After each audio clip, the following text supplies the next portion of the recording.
What happens when a group of racist men targets a black woman, thinking she's an easy victim, only to realize she's a former Navy SEAL with a relentless drive for justice? Watch as she turns the tables, exposing a dangerous conspiracy, and fights back to bring down a corrupt empire, unleashing a wave of justice that will shake her community to its core.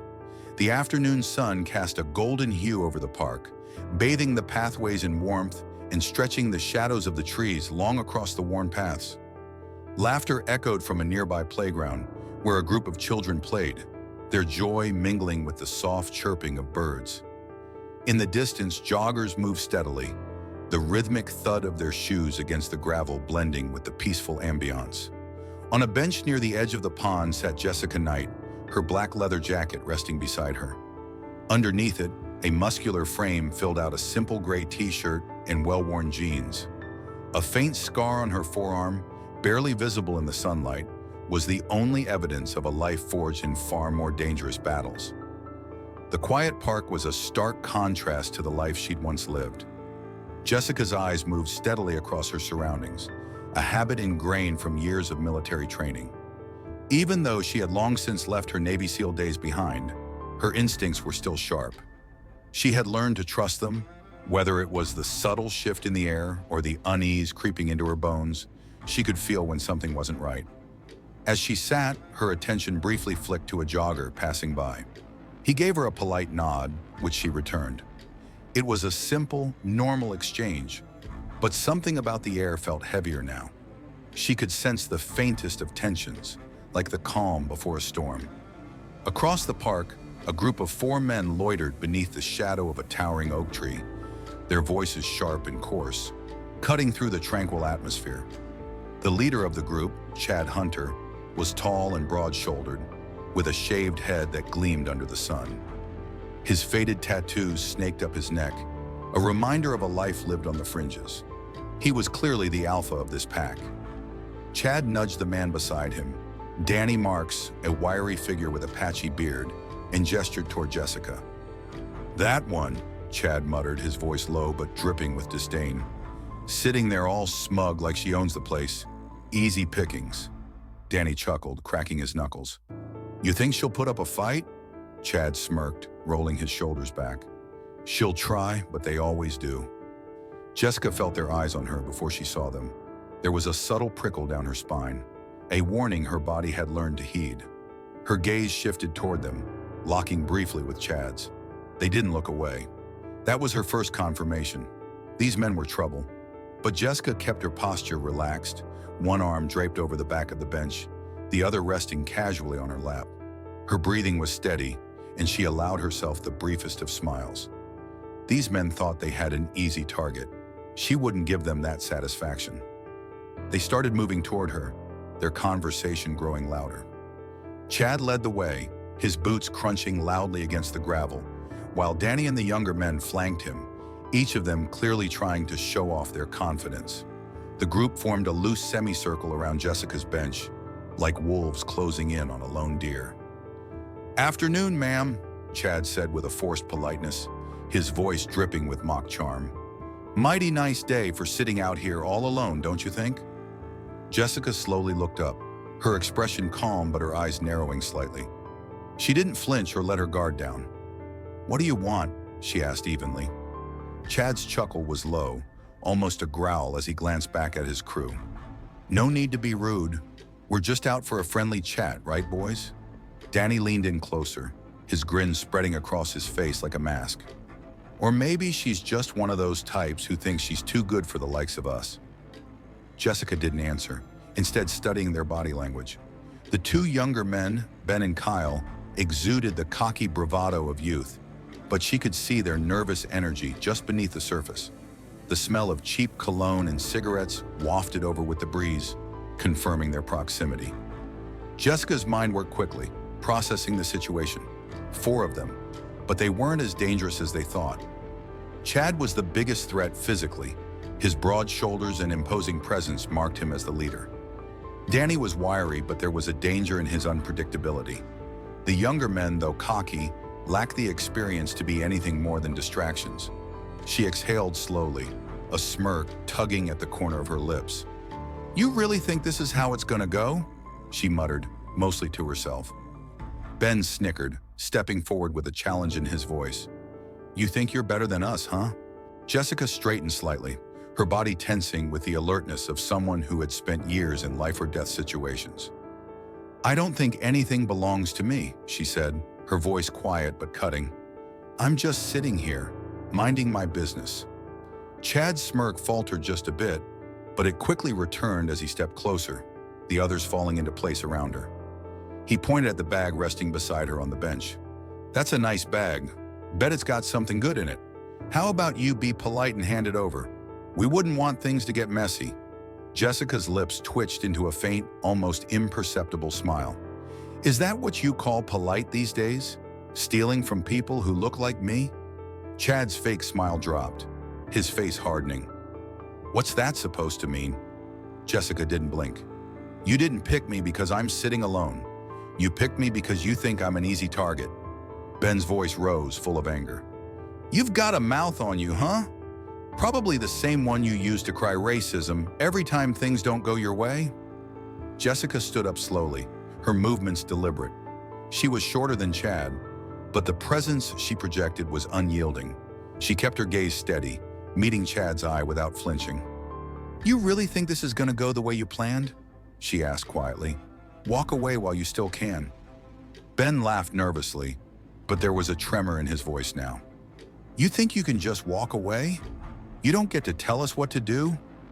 Jessica adjusted her stance, feeling the weight of her training kicking in. She wasn't going to make the first move. She was going to wait until they crossed the line. Her breathing remained steady and she kept her face calm. Her hands subtly shifted into position, ready for action. As Chad moved closer, his voice dropped low, a growl lacing his words. Give us the bag or we'll take something else. Jessica's pulse quickened, not from fear, but from the anticipation of what was about to unfold. Her mind analyzed every angle, every move they could make, every potential escape route. She was ready, but she needed them to make the first mistake. The tension in the air thickened. The group was closing in now, and Jessica's senses sharpened. She could feel the shift in the air, the sense that things were about to turn violent. Chad, Danny, Ben, and Kyle had encircled her with purpose, their movements too confident for people who didn't know who they were dealing with. They thought they could intimidate her, make her feel small. But Jessica wasn't small. She'd been trained for this. She'd fought enemies much more dangerous than this group of thugs, and none of them had ever come close to breaking her. All right, gentlemen, Jessica said, her voice calm, though her muscles were coiled tight like a spring ready to release. Let's see what you've got. There was a pause just long enough to draw out the tension in the air. The park, once so tranquil, now felt heavy with the potential for violence. The world seemed to slow for a moment, everything magnified. The crunch of gravel underfoot, the faint rustle of leaves in the trees, the oppressive heat of the afternoon sun, now shining at an angle that cast long shadows. Chad's grin widened as he moved closer, the other three flanking him. You should have just handed over the bag, lady, he sneered. Now things are going to get messy. He reached forward, his thick hands aiming for the bag slung across Jessica's shoulder. But she was ready. With a fluid, practiced motion, she sidestepped him, ducking low as his hand grabbed at air. Jessica pivoted, and in one swift motion, her leg lashed out in a low kick, sweeping Chad's feet out from under him. The big man stumbled but didn't fall. He was fast but not fast enough. Danny rushed at her next, his fists raised, but Jessica anticipated his move. She stepped inside his reach, using his momentum against him. She grabbed his wrist, twisting it behind his back and flipping him onto the ground with a grunt. He hit the gravel hard, a yelp escaping his lips as his arm was forced at an unnatural angle. Ben hesitated, his bravado faltering. He watched his friends hit the ground, his face showing the first cracks of fear. Kyle, still more cocky, came in next, throwing a wide punch at her face. Jessica leaned back, just out of reach, and in the same motion, drove her elbow into his chest. The impact knocked the wind out of him, and Kyle staggered back, gasping for air. Chad had regained his footing now, and his rage was palpable. He wasn't used to being taken down so easily, especially by someone who didn't look like she should pose a threat. "Get up, you idiots!" he shouted, his voice cracking with frustration. "Don't just stand there." But it was too late. The fight had already shifted in Jessica's favor. She was calm, her movements precise and controlled, while the group was becoming increasingly disorganized. The more they attacked, the more desperate and out of sync they became. Ben scrambled to his feet, still clutching his wrist. "You're gonna regret this," he spat, but there was a nervous tremor in his voice now. He wasn't sure who he was threatening anymore. Jessica didn't respond. Her eyes scanned the group, watching for their next moves. She knew they wouldn't give up easily, but she also knew they weren't used to being challenged, especially not by someone like her. Chad stepped forward again, more cautiously this time. He was angry, but there was a hint of doubt in his posture now. He wasn't sure if he could take her down. "You think you can just walk away from this?" he snarled, stepping into her space. His voice was low, dangerous. "You think you're some kind of hero?" Jessica's eyes narrowed, her stance unshaken. "This isn't about heroics," she said, her voice steady and cold. "It's about you picking the wrong target." Chad lunged at her, fists swinging wildly. Jessica ducked under his punch, and as she rose, she drove her knee into his midsection, forcing the air from his lungs. He stumbled back, clutching his ribs. For the first time, he looked winded, vulnerable. The other men exchanged glances, and Jessica saw the hesitation in their eyes. They were rattled now, unsure of what to do. They were supposed to have the upper hand.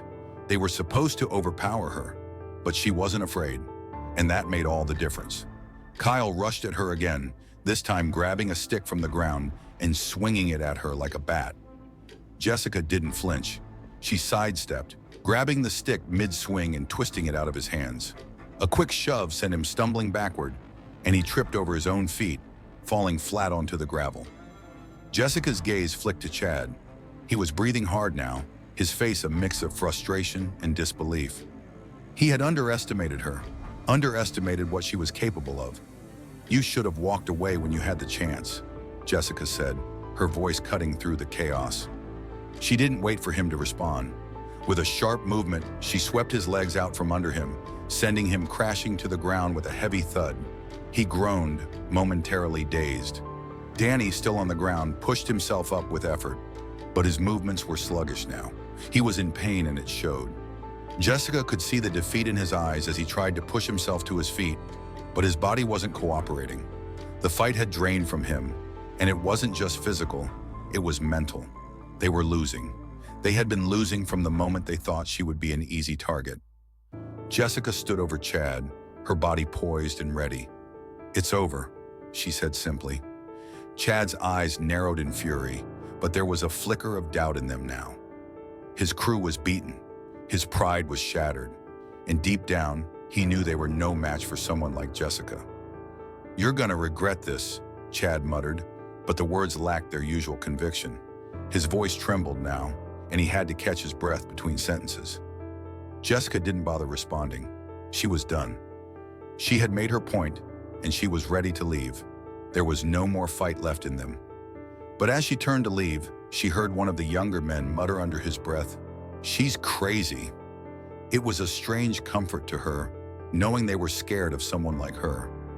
But before Jessica could take another step, she heard the faint wail of sirens in the distance, growing louder with every passing second. She paused, glancing over her shoulder to see the men looking around nervously. The last thing they wanted now was to face the consequences of their actions. Chad, his face contorted in a grimace, looked toward his crew, eyes wide. "We're not done here," he growled, but his words were less certain now. The sirens were getting closer. The distant sound of sirens continued to grow louder, and within moments, squad cars rolled up, skidding to a halt near the park's edge. Uniformed officers stepped out, their movements cautious as they surveyed the scene. Jessica remained standing, her muscles still coiled, but her posture relaxed. She was no longer in danger, but she was alert, waiting for the police to take control. One officer, a tall man with dark features and a no-nonsense expression, approached Jessica. "Ma'am, are you all right?" he asked, his voice low but firm. Jessica nodded, her gaze never leaving the men she had just fought. "I'm fine," she replied. "They're gone now." The officer glanced at the men, Chad still on the ground, clutching his ribs, and the others. some still groaning and scrambling to regain their composure. "Looks like you've had a bit of a run-in," he said, his tone shifting slightly to one of concern. "What happened?" Jessica exhaled slowly, her eyes scanning the men one last time to ensure they weren't about to make another move. "They came at me," she said simply. "I defended myself." The officer seemed to hesitate for a moment, looking at the bruises already forming on Jessica's forearm, where one of the men had struck her with a stick. "You sure they didn't hurt you?" he asked. Jessica shook her head, her face still impassive. "I'm good. You need to deal with them." She gestured toward Chad and the others. "They're part of something bigger. You need to figure out who's behind it." The officer studied her for a moment longer, as if weighing whether or not to press further. Then, with a resigned sigh, he turned and called over his radio. Within minutes, a second squad car arrived, and the officers took the men into custody. They didn't fight it. Their pride was gone, their bravado shattered. Jessica knew they had already learned their lesson, but it wasn't enough to stop them. These men were just the tip of the iceberg. As the officers led the men away, Jessica felt a familiar itch in the back of her mind. The fight had been satisfying, vindicating even, but she knew this wasn't over. These men, the ones who tried to intimidate her, weren't acting alone. They were part of something much bigger, something that needed to be exposed, and she was going to make sure of it. Jessica left the park and made her way back to her apartment, her steps brisk. She wasn't going to wait for the police to figure it out on their own. She needed to act fast. The men who had attacked her weren't just random thugs. They were part of a coordinated effort to spread fear. She had no intention of letting that kind of behavior continue, especially when she knew who was behind it. As soon as she walked through her door, she made a phone call. "Sarah, we need to talk," she said as soon as the other line picked up. There was a pause before Sarah's voice came through, sharp and direct. "What happened?" she asked. "I had an encounter," Jessica replied. "A group of men tried to mug me in the park, but I don't think that's all they were after." Sarah's voice lowered. "You think this is about something bigger?" Jessica nodded, pacing in her small living room. "They were too confident, Sarah. They weren't just looking to rob me. They were testing me, and they were part of something organized. I can feel it." Sarah didn't respond immediately, but Jessica could hear her typing on a keyboard. "You think they're connected to one of those hate groups we've been tracking?" "Exactly," Jessica said. "But I need more information. I'm not going to wait for the cops to put it all together. I want names, I want connections." "All right," Sarah said after a moment, her voice steady.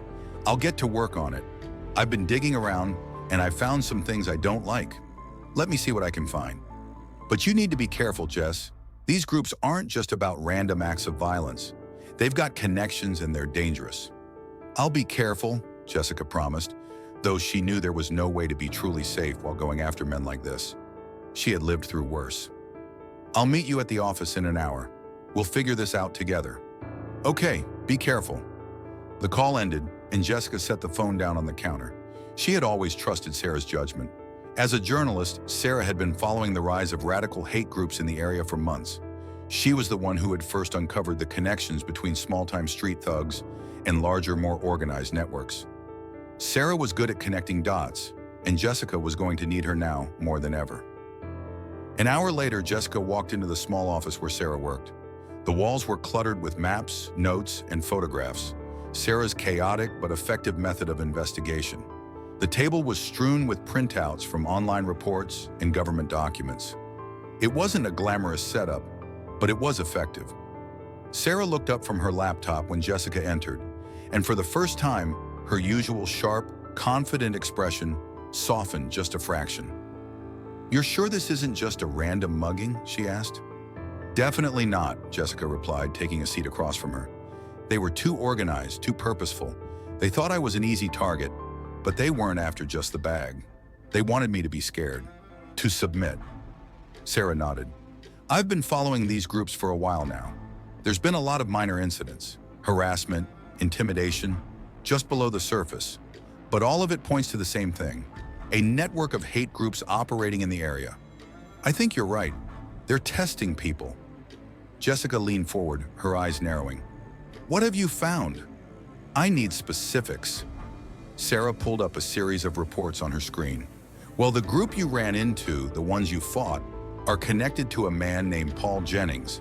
He's a local businessman, has ties to a few construction companies.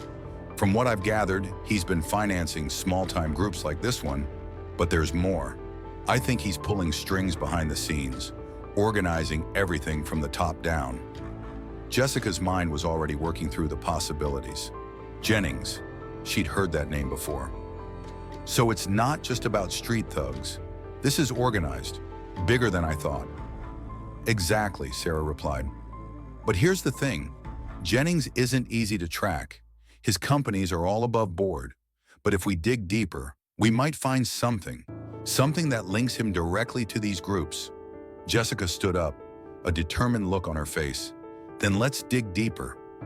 The investigation had just begun, and Jessica was prepared to follow the trail wherever it led. The night air was thick with tension as Jessica drove through the dimly lit streets, her eyes fixed on the road ahead.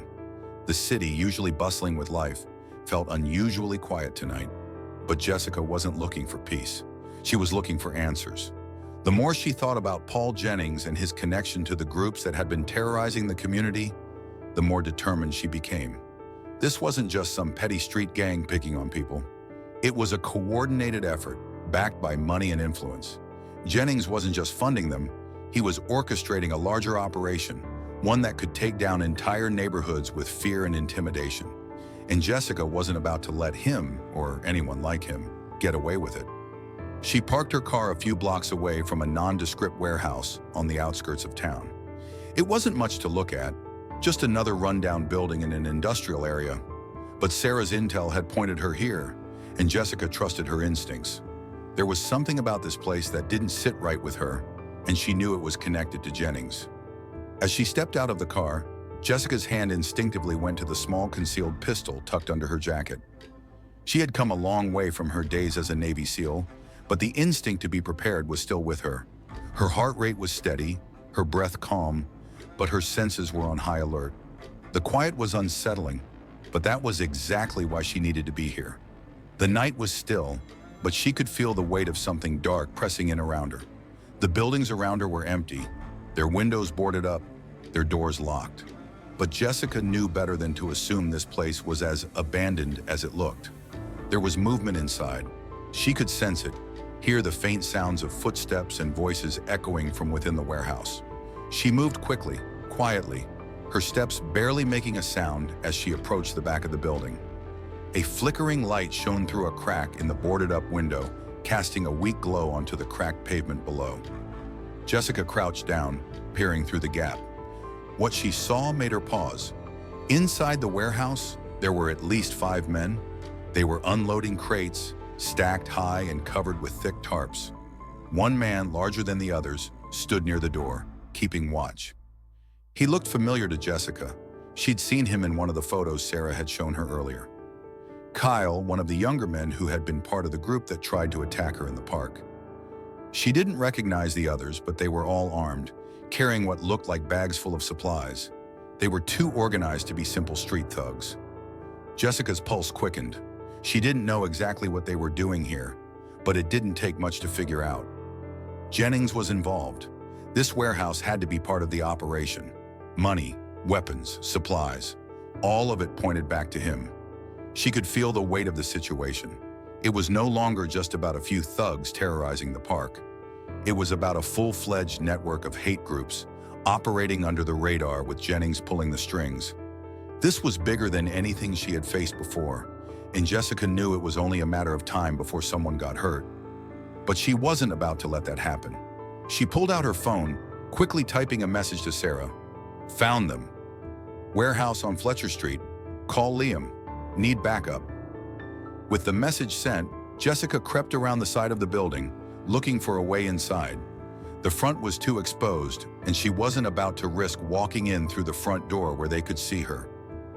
There had to be another way. As she rounded the corner, she found a broken window near the back. The glass was shattered, and the window frame was barely hanging on. It was a tight fit, but Jessica squeezed through, landing lightly on the concrete floor inside. The air was thick with dust and the smell of rust and oil. The dim light inside cast long shadows, and Jessica immediately dropped to a crouch, blending into the darkness. She moved quickly, staying close to the walls as she navigated through the warehouse. The men were busy unloading crates, oblivious to her presence. Jessica didn't make a sound as she moved closer, her heart pounding in her chest, but her mind as clear as ever. She needed to get closer to gather more information, and she needed to do it fast. She moved silently toward the far side of the room, where a table sat covered with maps and documents. The light above flickered intermittently, casting brief shadows across the floor. As Jessica neared, she could see the names and locations written on the papers. But it was one name that caught her attention: Paul Jennings. It was underlined multiple times, with notes about shipments and financial transactions. Her fingers hovered over the papers. There was something here, something that could tie Jennings directly to these operations. But before she could get a closer look, she heard footsteps approaching. Quickly, Jessica ducked behind a stack of crates, holding her breath. She watched as one of the men, Ben, she recognized him, walked by, his head down, seemingly lost in thought.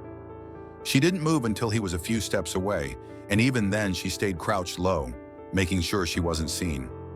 Jessica's mind raced. She needed to get this information out, but there was no time to waste. With the files in hand, she carefully slid back into the shadows, moving toward the window. Just as she was about to climb back out, she heard the unmistakable sound of a door opening from across the room. A voice, Kyle's, echoed in the space. "We're not moving until Jennings says so, but I don't think he's going to wait much longer. The cops are getting too close. We need to lay low." Jessica froze, her heart skipping a beat. The cops were getting too close? That meant they were on to Jennings, and that meant things were about to get real. She didn't wait for any more information.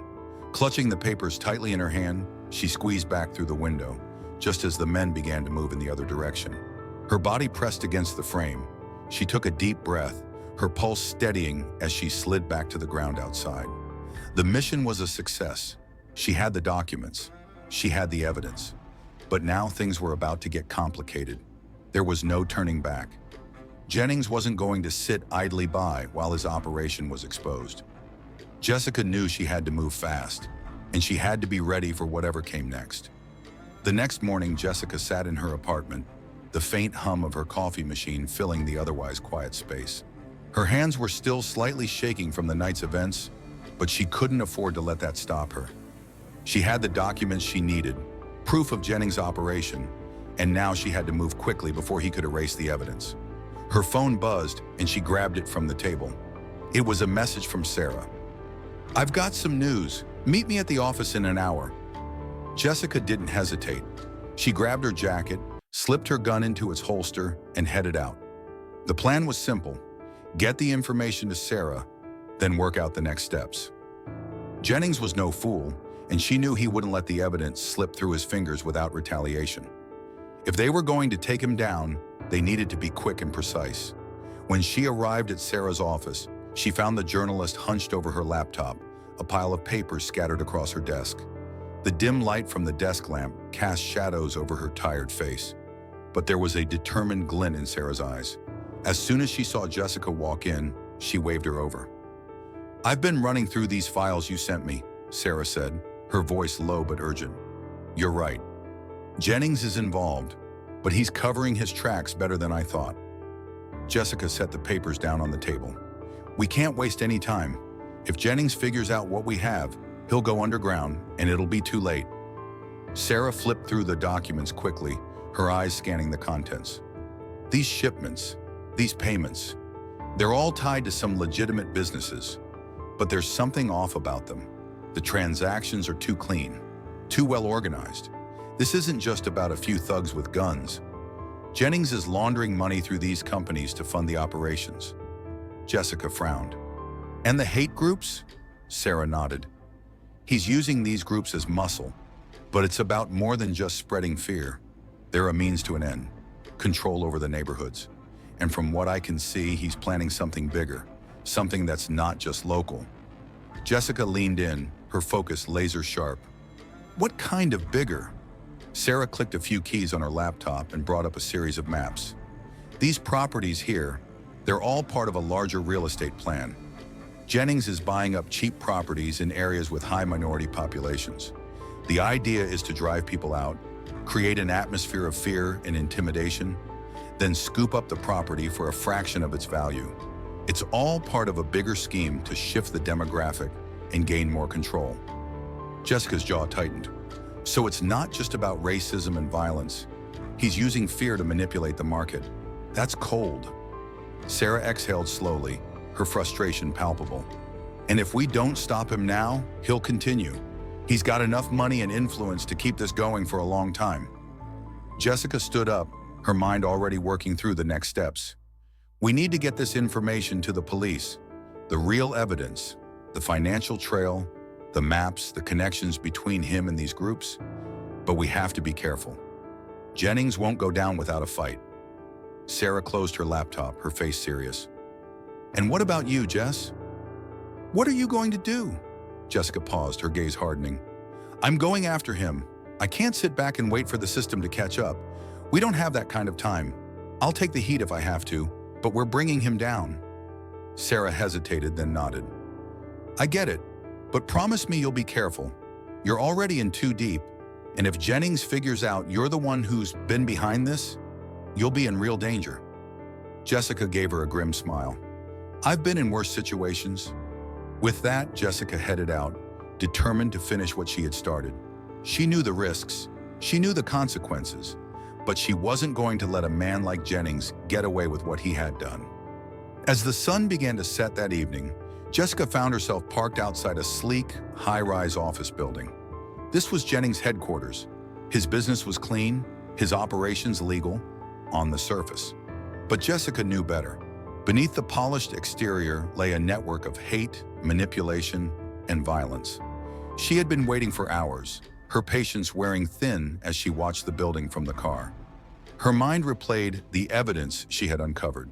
The real estate schemes, the coordinated attacks, the money laundering. Everything tied back to Jennings, and everything pointed to him being the mastermind behind it all. Jessica's phone buzzed again. It was a text from Liam Carter, the young police officer she'd been working with. Got a lead. Need to meet. Urgent. Without hesitation, Jessica tapped out a quick response. Where?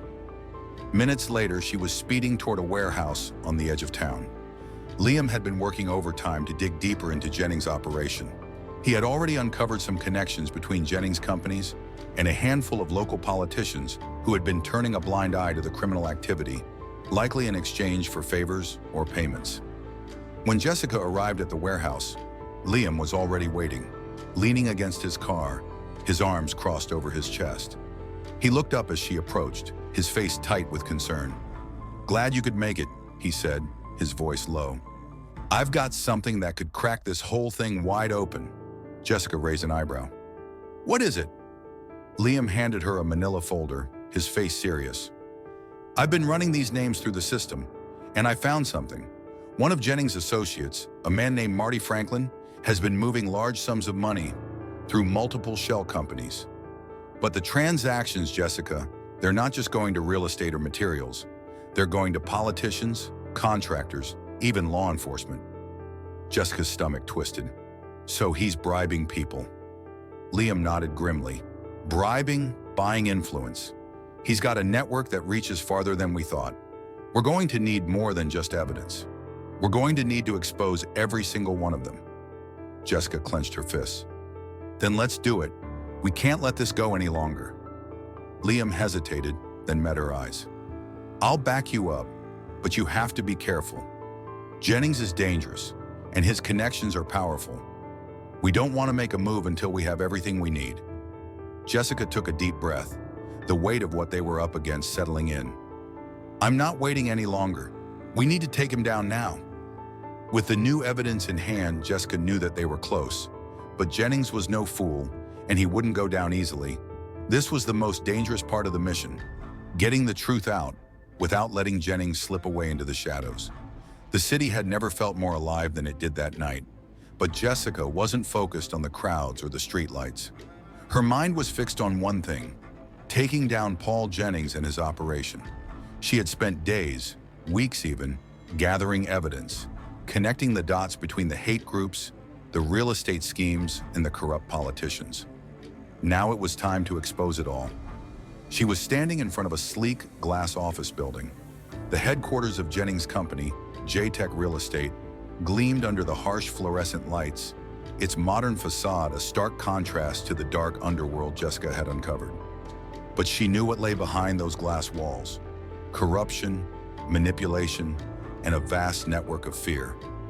Jennings had been careful, his connections wide-ranging, but now she had the information to destroy his empire. Jessica pulled her jacket tighter around her, bracing herself for what was to come. Liam Carter, the young officer who had been helping her, was parked nearby, waiting for her signal.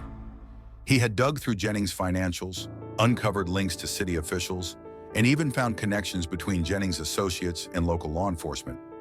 They were close, but they still needed one last push to make everything fall into place. The plan was simple: gather the last pieces of evidence from Jennings' office, then make the arrest. It was risky.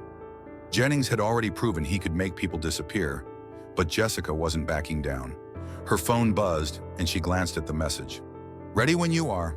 Liam?" She typed back quickly, "On my way." She walked toward the building's entrance, her mind racing through every scenario. Inside, Jennings would be waiting, surrounded by his people, but she wasn't afraid. Not anymore. She had the advantage now, and Jennings didn't even know it. As she entered the lobby, she was immediately greeted by the receptionist, a young woman with a polished smile. Jessica could see the fear behind the professionalism, the unease that came from working for someone like Jennings. "Can I help you?" the receptionist asked, her voice polite but wavering. "I'm here to see Mr. Jennings," Jessica said, her tone calm but firm. "Tell him Jessica Knight is here." The receptionist's smile faltered for just a moment. "Of course, let me call up." Jessica stood still, her eyes scanning the lobby. She wasn't used to walking into places like this, high-powered offices, the kind of places where men like Jennings held all the cards. But tonight, it wasn't his game anymore. Tonight, it was hers. A few moments later, the receptionist gestured for Jessica to follow her to the elevator.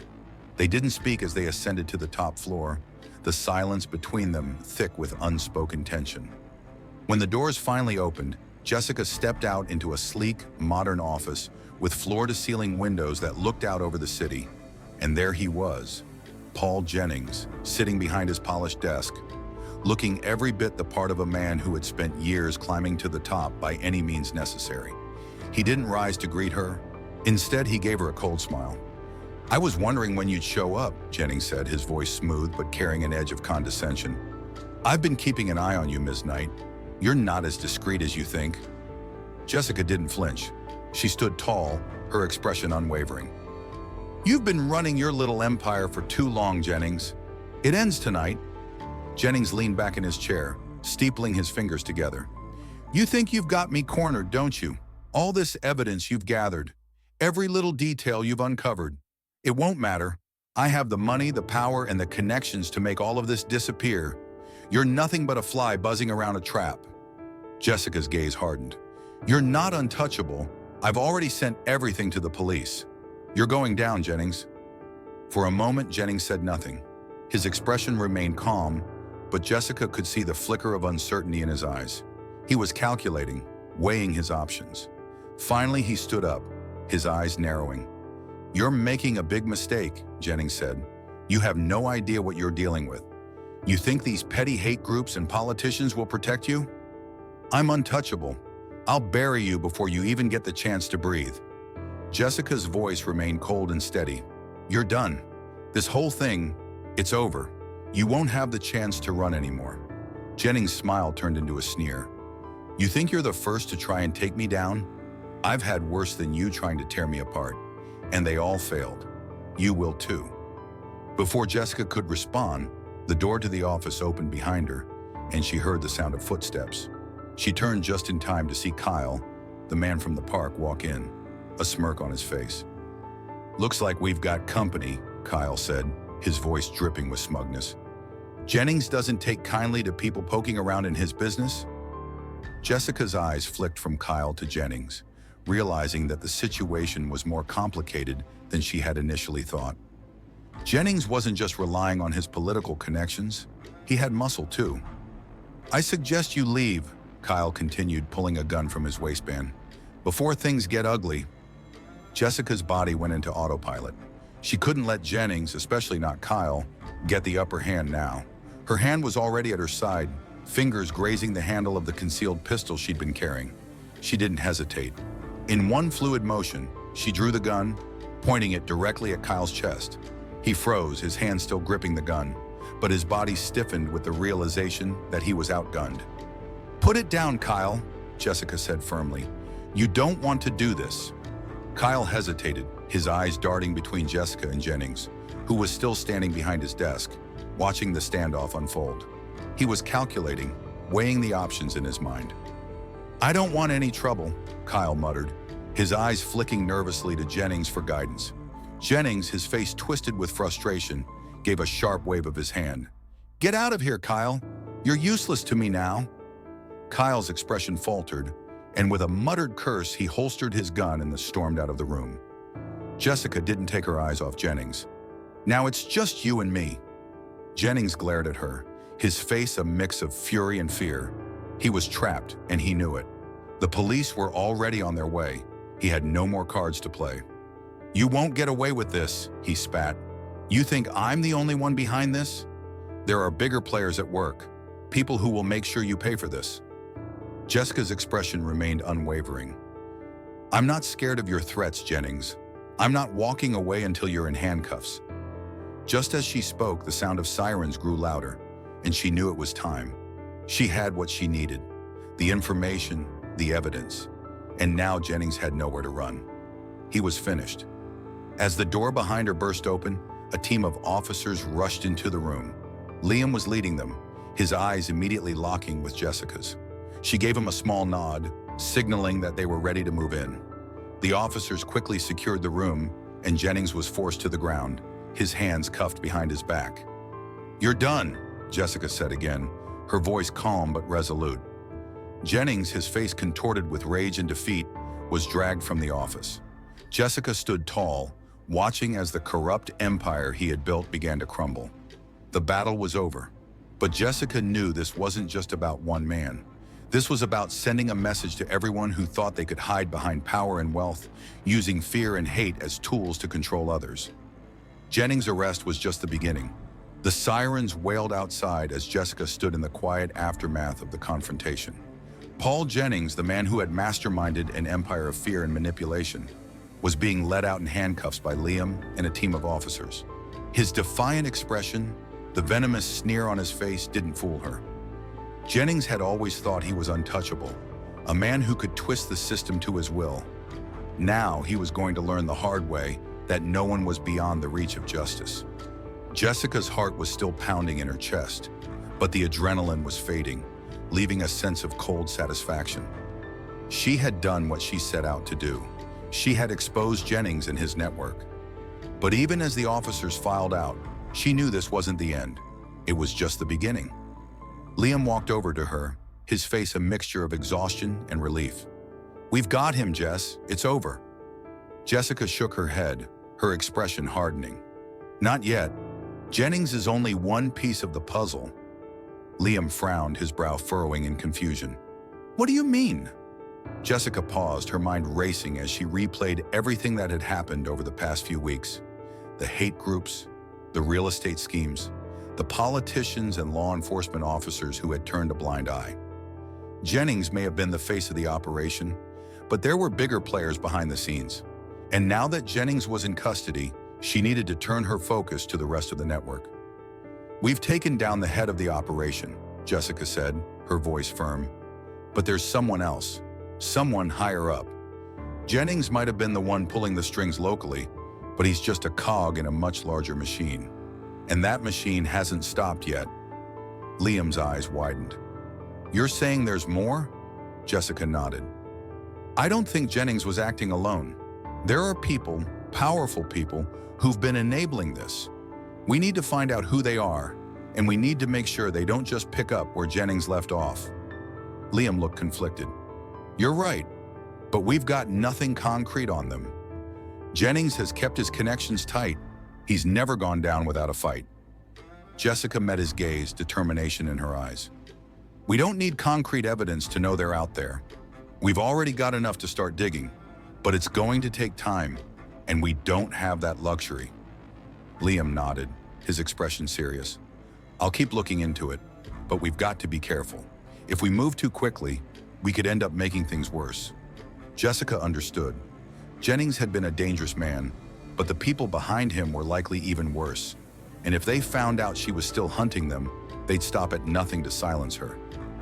I know the risks, Jessica said, but we can't let them get away with it. We've already taken down one piece of the puzzle. Now it's time to finish the job. Later that night, after Jennings had been taken into custody, Jessica found herself back in her apartment, pacing back and forth. The weight of what she had done was starting to settle in. She had exposed Jennings, yes, but the fight wasn't over. The corruption was still out there, lurking in the shadows, waiting to strike again. Her phone buzzed, interrupting her thoughts. It was a message from Sarah. We need to talk. Jessica quickly replied, I'm on my way. It didn't take long to reach Sarah's office. The journalist was sitting at her desk, a stack of files spread out before her. She looked up as Jessica entered, her expression grim. Things just got more complicated, Sarah said, her voice low. Jessica closed the door behind her, her heart already picking up speed. What do you mean? Sarah gestured to the files in front of her. I've been digging into Jennings' associates, and I found something disturbing. You were right.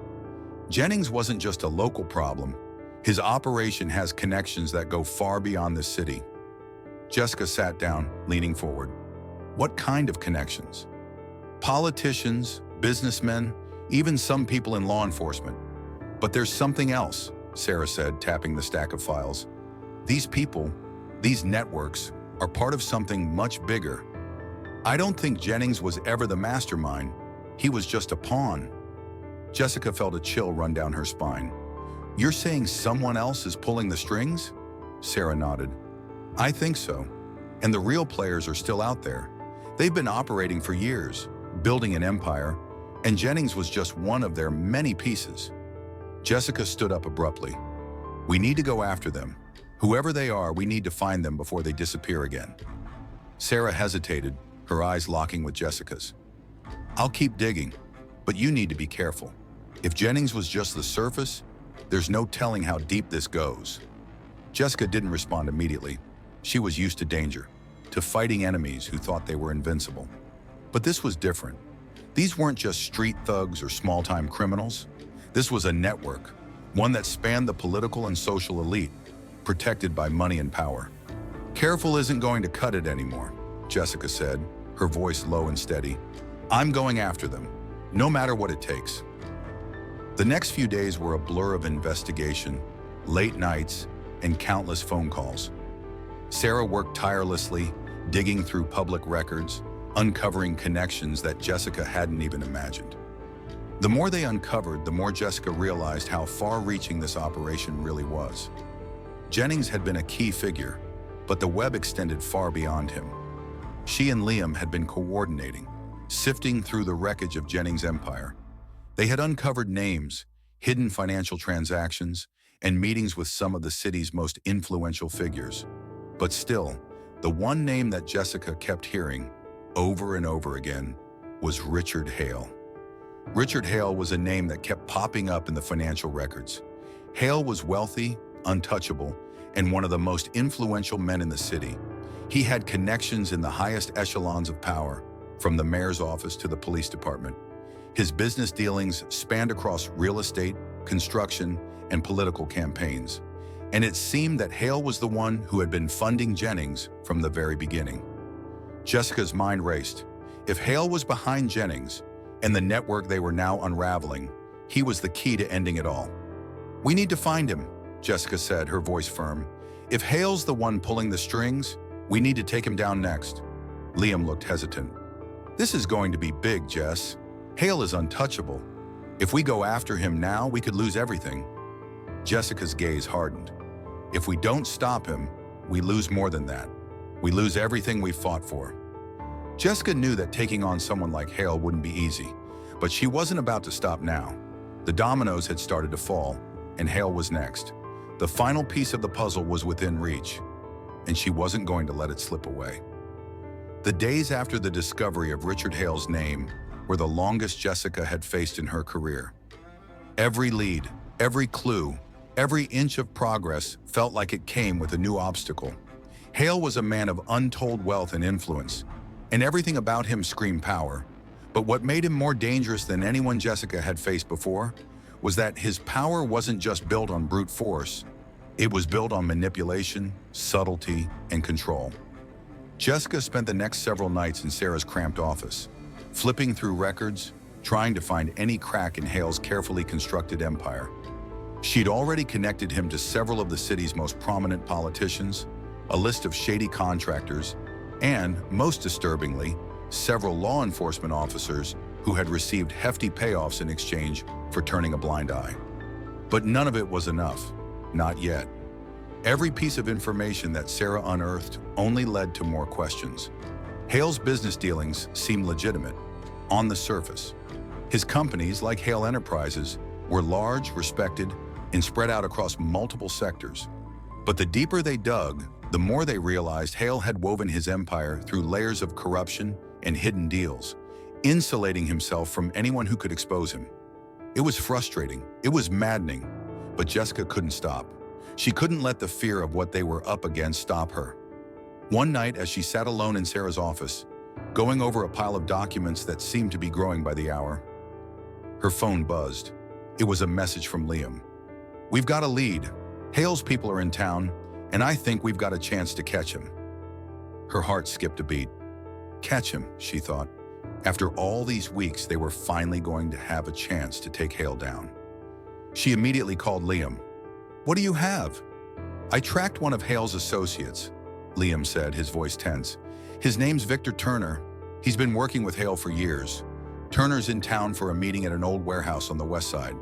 I'm sending you the address." Jessica's eyes flicked to the clock on the wall. Time was running out.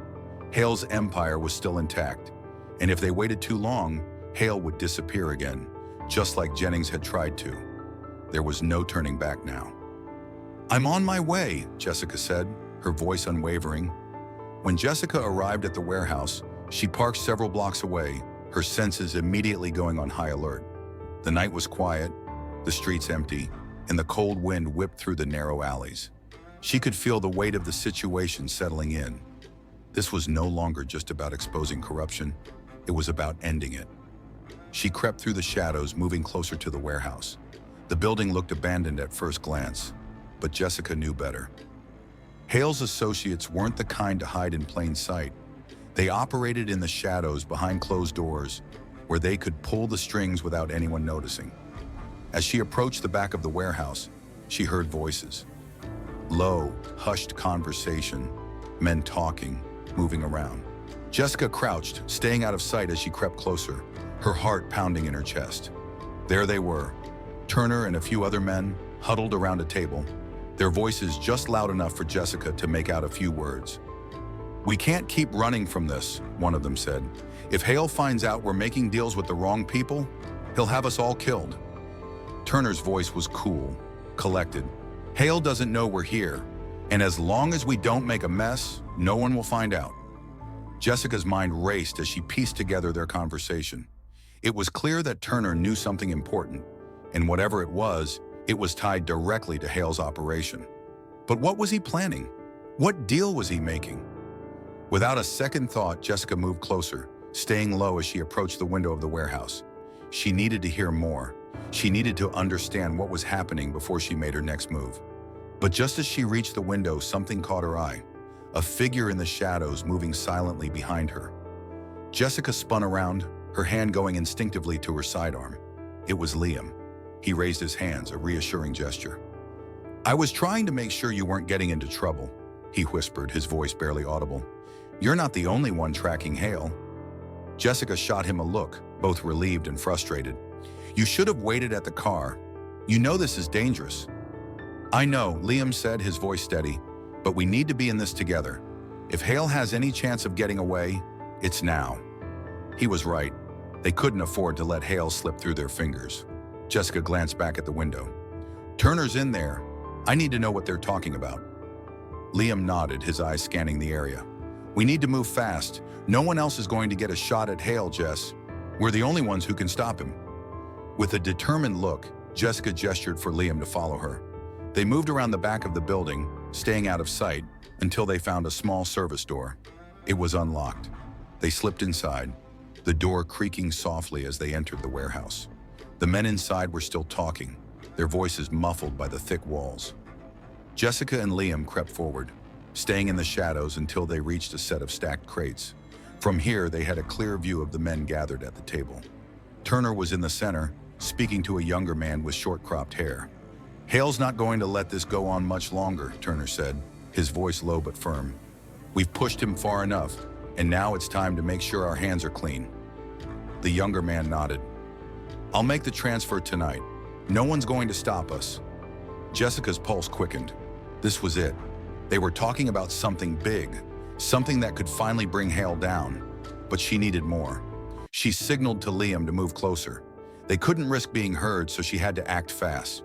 She was about to make her move when suddenly one of the men looked directly at their hiding spot. "Did you hear that?" the man said, his voice sharp. Liam and Jessica froze. The tension in the air was thick, their breaths shallow as they waited. The seconds felt like hours, but no one moved. The man seemed to lose interest and turned back to the table. Jessica exhaled in relief. "We need to get closer," she whispered. With a swift movement, they crept along the crates, their steps quiet. As they neared the table, Jessica caught the final piece of the conversation. Turner had just mentioned a name, Richard Hale. "Once the money's transferred," Turner was saying, "we'll have Hale on our side, and no one, not even the police, will be able to stop us." Jessica's heart raced. This wasn't just about money. It was about a much bigger power play. Hale was still operating in the shadows, and now with his associates moving assets and making deals, it was clear he had no intention of stopping. Jessica's mind was made up. They had the evidence, and now they were going to end this once and for all. "Let's move," she whispered to Liam. The clock was ticking, and Jessica felt every second slip by like grains of sand falling through an hourglass. The warehouse was silent now, the men inside unaware that their plans were about to be unraveled. Jessica and Liam had finally pieced together the puzzle, but Hale's network was far-reaching, and the danger of moving too quickly was a constant shadow over their every step. They'd learned enough in the past few days to know that Hale's influence was deep, running through local politicians, law enforcement, and powerful business interests. The money they were laundering was funding not just hate groups, but a broader network of corruption that spanned the city. Hale wasn't just a businessman, he was a kingmaker, and the city was his kingdom. But Jessica wasn't backing down. With the evidence they'd gathered from Turner and his associates, they had a clear path to Hale. The arrest of Paul Jennings had been a victory, but it was nothing compared to what they were about to do. This time, they weren't just going after a local thug, they were going after a powerful, untouchable man who had been pulling the strings from behind the scenes. Jessica's phone buzzed with a message from Sarah. "Hale's in town tonight. He's at a fundraiser downtown. Security's tight, but this is our chance." The words felt like a shot of adrenaline. Hale was about to be in a public place, surrounded by people who could serve as witnesses. The time for subtlety had passed. Jessica knew this was their best shot. They couldn't afford to wait any longer. She looked over at Liam, who was already preparing his gear. "Let's go." Downtown, the gala was in full swing. The hotel lobby was grand, with polished marble floors and crystal chandeliers that gleamed in the soft lighting. The room was filled with the city's elite, politicians, business people, and donors, all gathered to celebrate Hale's success and his influence.